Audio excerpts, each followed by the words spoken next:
हाँ तो नमस्कार भाई, कैसे हैं आप लोग। उम्मीद करते हैं बहुत अच्छे होंगे। स्वागत है आप सभी का सन्नी साइंस क्लासेस में। तो चलिए आज की क्लास को स्टार्ट करते हैं। न संघर्ष न तकलीफ तो खाक मजा है जीने में, और बड़े बड़े तूफान टल जाते हैं जब आग लगी हो सीने में। तो अगर आपके अंदर में जोश और जुनून बरकरार है तो आइए आज की क्लास को एनर्जेटिक होते हुए एकदम स्टार्ट करते हैं। और आज हम लोग पढ़ने वाले हैं सबसे पहले, ये जो है हमारा लेक्चर नंबर तीसरा है, जिसमें हम लोग कंप्लीट करने वाले हैं कुलाम्स लॉ, कुलाम का नियम। काफ़ी बेहतरीन तरीके से समझेंगे दोस्तों, ध्यान से समझना मेरे भाई। कुलाम का नियम होता क्या है और ये काफ़ी ज़्यादा इम्पॉर्टेंट भी है, ठीक है ना। तो मेरे भाई देखिएगा ध्यान से, आप लोग पढ़े होंगे ना गुरुत्वाकर्षण का सार्वत्रिक नियम, पढ़े हैं ना। नाइन्थ में आप लोग पढ़े होंगे, एक चैप्टर आता है हमारा नाइन्थ का, काफ़ी ज़्यादा पॉपुलर चैप्टर था। क्लास नाइन्थ में हम लोग पढ़े थे ना, सार्वत्रिक नियम, सार्वत्रिक नियम, गुरुत्वाकर्षण का सार्वत्रिक नियम। गुरुत्वाकर्षण भी लिख देते हैं, गुरुत्वाकर्षण, गुरुत्वाकर्षण का जो है सार्वत्रिक नियम, ये हम लोगों ने पढ़ा था ना। उस टाइम हम लोग क्या पढ़ रहे थे, इसमें द्रव्यमान के बारे में पढ़ते थे। दो पिंड था, दो पिंड है, हवा में लटका हुआ है, इसका द्रव्यमान था m1, इसका द्रव्यमान था m2, दोनों के बीच का जो डिस्टेंस है वो था हमारा स्मॉल r। ऐसे ना पढ़ते थे। अब इसमें से क्या चीज बोला जा रहा था कि गुरुजी जो ये द्रव्यमान m1 है और m2 है, गुरुत्वाकर्षण के सार्वत्रिक नियम की बात अभी हम कर रहे हैं दोस्तों, ठीक है ना। क्लास नाइन्थ का ये काफ़ी पॉपुलर चैप्टर है, आप लोग पढ़े होंगे इसको। तो यहाँ पे क्या होता था गुरुत्वाकर्षण का सार्वत्रिक नियम में, कि जो द्रव्यमान है ना m1 और इसका जो द्रव्यमान है m2, इसके बीच में एक आकर्षण और प्रतिकर्षण का बल लगता था। उस बल को हम लोग F से डिनोट करते थे। तो यहाँ से इसका जो समीकरण बन के आता था ना, इसका जो समीकरण बनता था ना, वो समीकरण थोड़ा सा इसके बारे में हम आप लोगों के बीच शेयर करते हैं, देखिएगा ध्यान से, ठीक है ना। तो ये था ना, तो इसके बीच का जो बल था वो था हमारा F। F समानुपाती होता था दोनों के जो दोनों पिंड का जो परिमाण का गुणनफल के समानुपाती होता था। तो इसके समानुपाती m1 इंटू m2, ये इक्वेशन नंबर पहला आता था, राइट। ये इक्वेशन नंबर हमारा फर्स्ट होता था। इक्वेशन नंबर सेकंड हमारा क्या होता था कि जो बल है, आकर्षण और प्रतिकर्षण का जो बल होता है, वो बल व्युत्क्रमानुपाती होता था दोनों पिंडों के बीच की दूरी के वर्ग का व्युत्क्रमानुपाती। तो दूरी है r, उसका वर्ग का व्युत्क्रमानुपाती होता था। तो वर्ग कर दिए, तो वर्ग का मतलब क्या, स्क्वायर। r है तो r का हम लोग क्या कर दिए, स्क्वायर कर दिए। तो ये r स्क्वायर हो गया, r का स्क्वायर, ये व्युत्क्रमानुपाती होता था, है ना, राइट। तो ये हमारा क्या होता था, को थोड़ा सा हम हटा देते हैं, ये व्युत्क्रमानुपाती होता था। आपको यहीं से कुलाम्स लॉ समझ में आ जाएंगे, बिल्कुल भी आपको टेंशन लेना है नहीं। देखिएगा ये आ चुका है, इसको बना देते थे इक्वेशन नंबर 2। अब दोनों इक्वेशंस को मिलाने के बाद हमारे पास जो समीकरण निकल कर आता था, m1 into m2 by are square, ये निकल कर आता था। वहां पे यहाँ जो ये कांस्टेंट को हटाते थे ना, सॉरी, ये जो समानुपाती चिन्ह है, इसको हटाने के बाद एक कांस्टेंट आता था जो कि हम g लिखते थे। तो f बराबर g m1 m2 by are square, ये फॉर्मूला हम लोग नाइन्थ में पढ़ते थे, ठीक है ना। अब यहीं से मेरे भाई कुलाम्स का नियम कैसे निकलता है, ध्यान से समझिएगा, बहुत ही ज्यादा इंपॉर्टेंट है। इसको हम छोटा कर देते हैं और अब हम लोग समझते हैं कुलाम के नियम के बारे में। इसको जो है थोड़ा हम इधर ले आते हैं साइड में, और हम लोग अब समझते हैं कुलाम के नियम को। देखिएगा जस्ट इसका अपोजिट, देखिए पढ़ना है हमें अभी क्या, कुलाम का नियम। क्या पढ़ना है दोस्त? कूलाम का नियम पढ़ना है हमें अभी। तो इसको हम जो है बॉक्स के अंदर रखते हैं शानदार तरीके से, और हम लोग पढ़ते हैं कूलाम का नियम। देखिए, सबसे पहले कूलाम के नियम का स्टेटमेंट आप समझिएगा। इसमें भी क्या होता है, दो आवेश होता है। जब भी हम कूलाम का नियम को समझेंगे ना, तो इसमें आवेश के बारे में, गुरुत्वाकर्षण का सार्वत्रिक नियम में हम लोग किसके बारे में पढ़ते थे, तो द्रव्यमान किसी भी पिंड के बारे में पढ़ते थे। लेकिन यहां जब हम कूलाम का नियम पढ़ेंगे ना, तो इसमें आवेश के बारे में डिस्कस करेंगे। दो आवेश है हमारे पास। क्या है बच्चों? दो आवेश है, पहला आवेश, दूसरा आवेश। ठीक है, पहला आवेश एंड दूसरा आवेश। अब यहां पे आप ध्यान से चीजें समझिएगा। इसके बीच की जो दूरी है ना, वो दूरी है हमारा आर स्क्वायर नहीं, ओनली आर। दोनों के बीच की दूरी है हमारा क्या दोस्तों? आर है। ये हमारा है Q1, ये है हमारा Q2। ठीक है ना? क्लियर है चीजें? दो आवेश है Q1 एंड Q2। अब ध्यान से चीजें समझना है कि जो कूलाम का नियम है, इसका डेफिनेशन आप लोगों को कैसे बोलना है।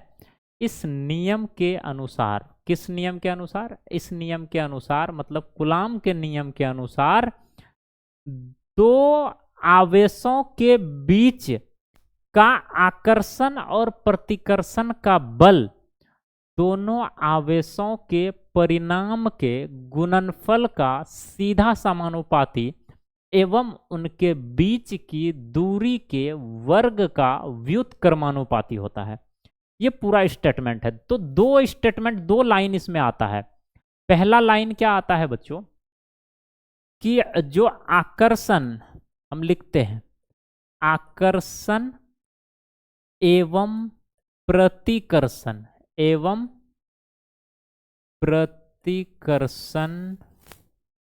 प्रतिकर्षण का बल, जो दोनों आवेशों के बीच का आकर्षण एवं प्रतिकर्षण का बल है, बल कोमा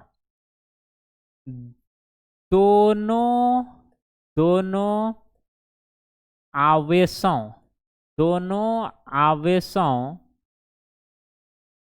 के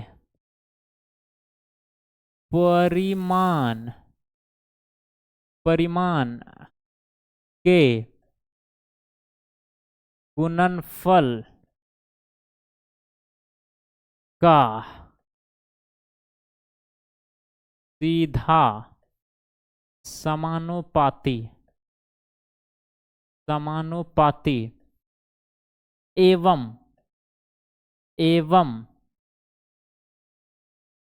एवं उनके बीच की दूरी के वर्ग का व्युत्क्रमानुपाती। ठीक है ना? व्युत्क्रमानुपाती होता है। बस ये पूरा का पूरा स्टेटमेंट है हमारा। क्या लिखे? इन दोनों पिंड, ये जो पहला हमारे पास चार्ज है Q1 और दूसरा चार्ज है हमारे पास Q2, दोनों के बीच लगने वाले आकर्षण एवं प्रतिकर्षण का बल दोनों आवेशों के परिणाम के गुणनफल। दोनों का परिणाम क्या है? इसका परिणाम Q1, इसका परिणाम Q2 है कि नहीं है? दोनों का परिणाम Q1 और Q2 है।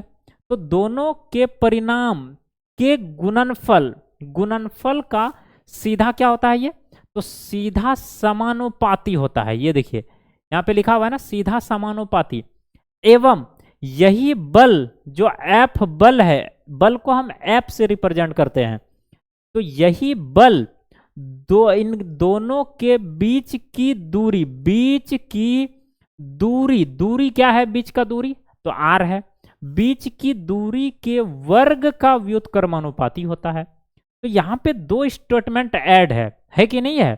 तो दो स्टेटमेंट क्या क्या है, एक जो बल है हमारे पास, बल सीधा समानुपाती होता है परिणाम के गुणनफल का, तो दोनों को गुना कर दीजिए Q1 इंटू Q2, और ये हमारा इक्वेशन नंबर पहला बनकर आ चुका है, इसको बोलेंगे इक्वेशन नंबर 1। एंड हमारा सेकंड जो आता है ना, सेकंड यहीं से, दैट इज यहां से हम लिखेंगे क्या कि ये जो बल है, फिर से बल को हम लिखेंगे बल व्युत्क्रमानुपाती होता है किनके, उनके बीच की दूरी के वर्ग का व्युत्क्रमानुपाती। तो बीच का दूरी क्या है हमारे पास, तो बीच का गुरुजी दूरी जो है हमारा स्मॉल आर है, तो स्मॉल आर लेंगे। स्मॉल आर अब यहाँ पे बोला है वर्ग भी कीजिए, तो वर्ग करेंगे तो क्या हो जाएगा, और व्युत्क्रमानुपाती तो 1/r का स्क्वायर, और ये हमारा निकल कर आ गया इक्वेशन नंबर 2। ये हमारा इक्वेशन नंबर 2 निकल कर आ गया। अब हम क्या करेंगे, दोनों को ध्यान से समझिएगा। अब हम इसको क्या करेंगे, थोड़ा सा इसको हम जो है देखिएगा, अब हम इसको थोड़ा सा, ठीक है, दिख रहा है ना, कोई दिक्कत सॉरी।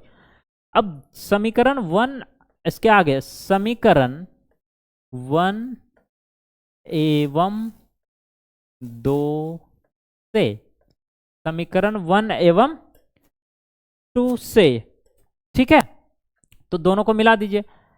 F समानुपाती Q1 Q2 by R square, ये निकल कर आएगा, जाएगा ना दोस्तों, ये निकल कर आ जाएगा। उसके बाद यहाँ पे हम थोड़ा सा, यहाँ पे आप लोगों को दिखाते हैं, देखिएगा, ठीक है, इसको थोड़ा सा हम यहाँ से जो है मार्क खींच देते हैं, ठीक है, और ये इसको इधर कर देते हैं, बॉक्स बन गया। इस बॉक्स में यहाँ ये वाला स्टेटमेंट अब यहाँ पे चलेगा हमारा। क्या करना है, ध्यान से देखिएगा, ठीक है। अब यहाँ पे हम क्या करेंगे, इसका जो समानुपाती चिन्ह है, देखिएगा, F इक्वल टू, यहाँ पे जो ये समानुपाती चिन्ह है ना, इसको अब हम हटा देंगे। तो हटाने के बाद एक कांस्टेंट आता है जो है 1/4 pi epsilon not into Q1 into Q2 by R square, ये हमारा निकल कर आ गया इसका मैथमेटिकल फॉर्मूला, ठीक है ना। तो ये F इक्वल टू हमारे पास क्या निकल कर आ गया, F equal to 1/4 pi epsilon not into Q1 into Q2 by R square. तो ये हमारा इसका पूरा का पूरा डेरिवेशन था।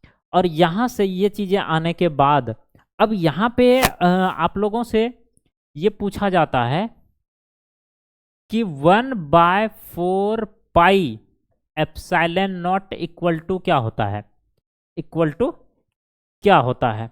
तो इसका इक्वल टू, सबसे पहले ये होता क्या है, तो आप इसको ध्यान रखिएगा, ये एक कांस्टेंट है, समानुपाती नियतांक है, ये हमारा क्या है,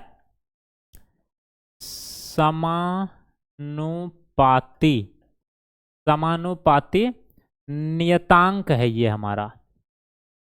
हमारा समानुपाती नियतांक है। और इसका एक फिक्स वैल्यू होता है, इसका वैल्यू आप लोग याद रखोगे, इसका वैल्यू होता है बाबू 9 × 10⁹, ये इसका वैल्यू होता है, इस चीज को ध्यान में रखोगे, ठीक है। ये जो है F इक्वल टू, ये जो कूलॉम के नियम का जो है मैथमेटिकल फॉर्मूला हमारे पास ये आ गया। अब ये जो है यहाँ पे ध्यान ये रखना है कि 1/4 पाई एप्सिलॉन नॉट जो निकला हुआ है बाबू, ये हमारा एक क्या है, ये हमारा एक कांस्टेंट है, समानुपाती नियतांक इसको बोला जाता है। क्या बोला जाता है मेरे भाई, समानुपाती नियतांक बोला जाता है, जिसका एक फिक्स वैल्यू है। वो वैल्यू कितना होता है, तो 9 × 10⁹ इसका वैल्यू होता है। क्लियर है चीजें, ठीक है। बढ़ते हैं आगे। अब यहाँ पे एक नया वर्ड देखने को आप लोगों को मिलेंगे। नया वर्ड क्या देखने को मिलेंगे, हम नेक्स्ट स्लाइड पे चलते हैं, या इसको थोड़ा सा छोटा करते हैं हम, 1 मिनट। ये जो है पूरा का पूरा डेरिवेशन है, आप चाहो तो इसका डायरेक्ट स्क्रीनशॉट भी ले सकते हो, क्योंकि हम इसमें कुछ भी कट नहीं किए हुए हैं, ठीक है ना। तो ये हमारा कूलाम का नियम है पूरा। चलो हम इधर लिख देते हैं, ठीक है। आ जाओ, देखो इधर लिख देते हैं। यहाँ पे हम इसको जो है एक स्लाइड ले लेते हैं, ये वाला मार्क कर दिए, और यहाँ से हम जो है यहाँ पे एक नया वर्ड आता है एप्सिलॉन नॉट। ये है ना यहाँ पे 1/4 पाई एप्सिलॉन नॉट, ये आ गया ना हमारे पास। तो यहाँ पे एक नया वर्ड देखने को मिला है एप्सिलॉन नॉट।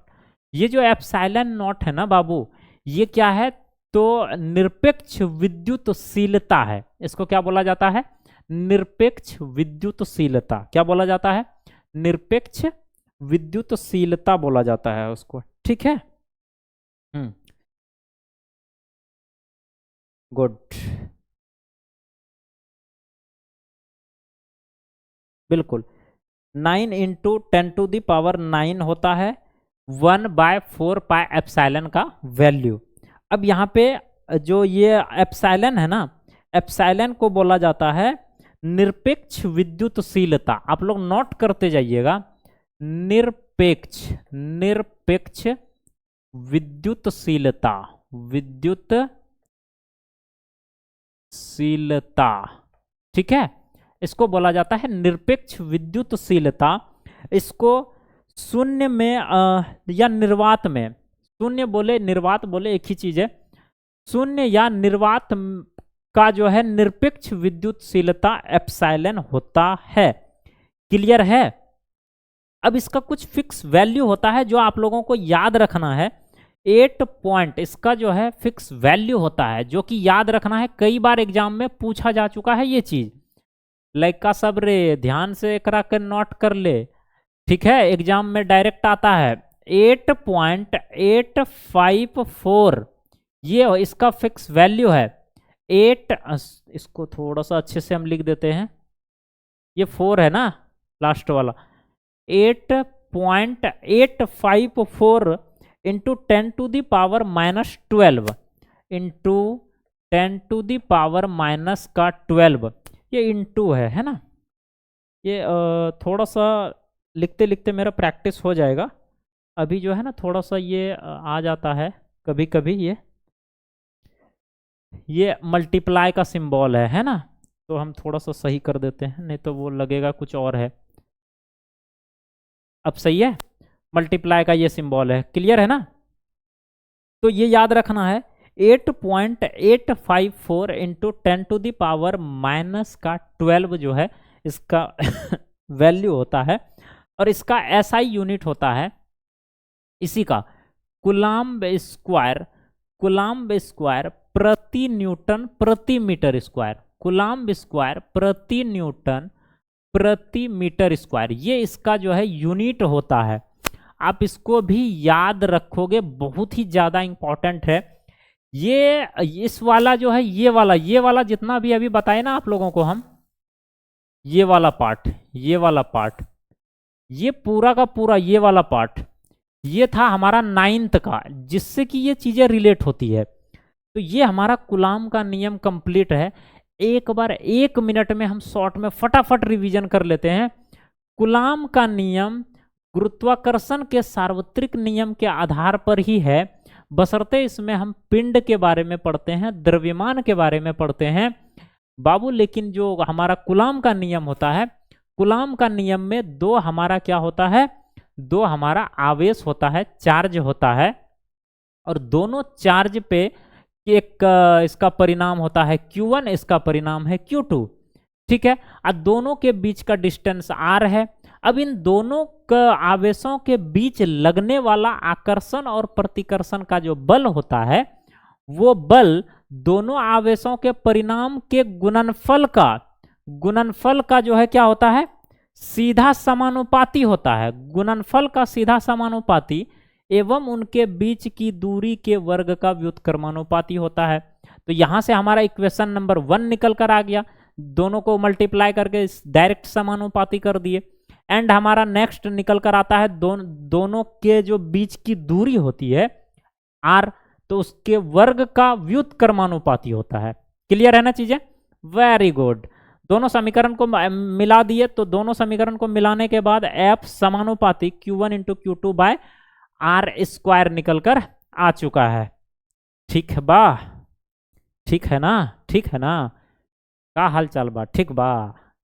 ठीक है, ठीक है, समझ रहे हो तुम लोग? ठीक है, हाँ ठीक है। तो यहां से अब हम क्या करें, समानुपाती को हटा दिए, एक कांस्टेंट आया 1/4πε0, इसको जो है समानुपाती नियतांक बोलते हैं। इसका वैल्यू होता है 9 इंटू 10⁹। ठीक है ना? Very good. उसके बाद एक नया सा वर्ड यहां पे देखने को मिला, एप्सिलॉन नॉट। क्या देखने को मिला बाबू? एप्सिलॉन नॉट देखने को मिला। तो एप्सिलॉन नॉट जो होता है ना, उसको बोला जाता है निर्वात या शून्य की निरपेक्ष विद्युतशीलता। क्या बोला जाता है? शून्य या निर्वात की जो है निरपेक्ष विद्युतशीलता बोला जाता है। और इसका एक फिक्स वैल्यू होता है 8 इंटू 854, 8.854 इंटू 10⁻⁻12 कूलम्ब स्क्वायर प्रति न्यूटन प्रति मीटर स्क्वायर, ये उसका यूनिट है। ये यूनिट कैसे निकाला गया है? ये फॉर्मूला से, यहां से निकाला गया है। अगर आप यहां से एक एप्सिलॉन को फ्री करोगे ना बाबू, तो आपको ये चीजें प्राप्त हो जाएगी। अगर आप इसको कर पाते हैं तो आप हमें कमेंट बॉक्स में जरूर बताइएगा। तो बढ़ते हैं आगे, आप इसका चाहो तो स्क्रीनशॉट ले सकते हैं। बढ़ते हैं अगले कंसेप्ट की तरफ। अगला कंसेप्ट है हमारे पास, एक मिनट, बढ़ते हैं अगले कंसेप्ट की तरफ। भाई इतना मोटा ये कैसे हो जाता है कभी कभी अचानक से। ठीक है, अगले कंसेप्ट की तरफ चलते हैं। इसको थोड़ा सा हम चेंज कर लेते हैं, अब ठीक है ना?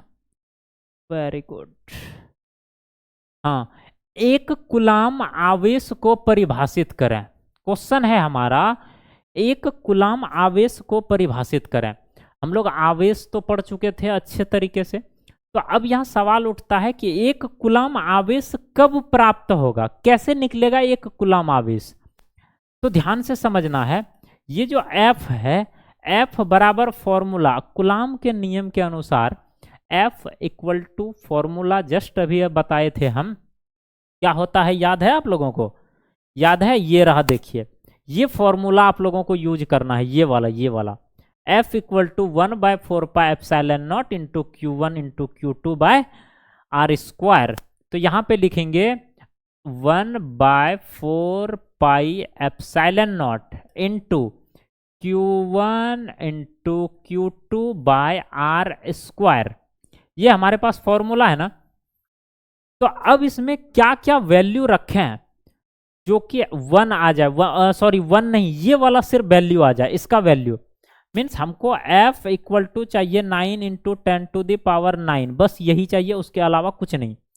अगर ये आ जाए तो वो एक कूलम्ब का डेफिनेशन होता है।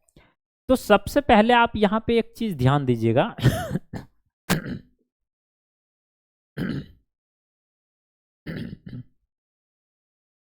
थोड़ा स्टॉप करना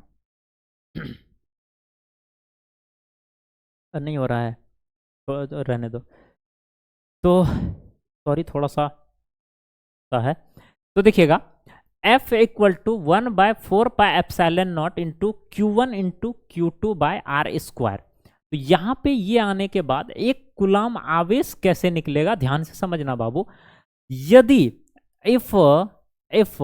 यदि हम Q1 का वैल्यू 1 ले लें, Q1 का वैल्यू 1 ले लें, और हम Q2 का भी वैल्यू 1 ले लें, और जो हमारा बीच का डिस्टेंस है वो भी 1 ले लें, तो क्या ये पूरा कैंसिल हो जाएगा? बचा हुआ रह जाएगा ये। तो इसका हम डेफिनेशन में कैसे बोलेंगे? डेफिनेशन में हम इस तरीके से बोलेंगे, इसका जो डेफिनेशन है, बोलेंगे एक कूलम्ब आवेश, एक कूलम्ब आवेश जो है वह, एक कूलम्ब आवेश वह परिमाण है जो अपने समान दूसरे आवेश को, जो अपने समान दूसरे आवेश को 9 into 10 to the power 9, 9 into 10 to the power 9 के बल से प्रतिकर्षित करता है। यहां पे बोलना यह है कि एक कूलाम का जो आवेश है, एक कूलाम आवेश जो है वह परिमाण है जो अपने जैसे दूसरे आवेश को 9 इंटू 10 टू दी पावर 9 के बल से प्रतिकर्षित करता हो और उसके बीच की दूरी 1 हो, तो हमारा 1 कूलाम आवेश कहलाएगा वो। ऐसे आपको डेफिनेशन सेट करना है। तो आप ऐसे भी लिख सकते हो, या नहीं तो आप ऐसे भी लिख सकते हो कि एक कूलाम आवेश वह परिमाण है जिसमें Q1 एंड Q2 और R का वैल्यू जब 1 लिए जाते हैं तो हमारे पास जो प्राप्त आवेश का परिमाण है वो 1 कूलाम होता है। ठीक है, क्लियर है? तो ये चीजें था और होप आपको ये चीजें पसंद आई होगी। अब इसमें कोई भी कंफ्यूजन है तो आप हमें कमेंट बॉक्स में जरूर बताइएगा। ठीक है, मिलते हैं इसके अगले क्लास में। कैसा लगा क्लास आप लोग कमेंट बॉक्स में जरूर बताइएगा। कूलाम का नियम अच्छे तरह से समझ में आया कि नहीं आया जरूर बताइएगा। साथ ही साथ आप जो है प्ले स्टोर से हमारा एप्लीकेशन डाउनलोड करके SGS एप्लीकेशन जो है डाउनलोड करके ऐप जो है प्ले स्टोर से, यहाँ पे आपको पूरा का पूरा नोट्स वगैरह अच्छे तरीके से हैंड राइटिंग नोट्स प्रोवाइड कराए जाएंगे। और आप हमारे चाहे तो कोर्स में भी जुड़ सकते हैं जिसका प्राइस आपको आई थिंक 999 रखा गया है। और भी फैकल्टी है उसमें, काफ़ी बेहतरीन क्लास है। आप जो है टॉप करोगे, ये 100% रिस्पॉन्सिबिलिटी हमारी है, बस आप मेहनत करते जाइए। तो चलिए मिलते हैं अगले क्लास में, तब तक के लिए bye, take care, love you all.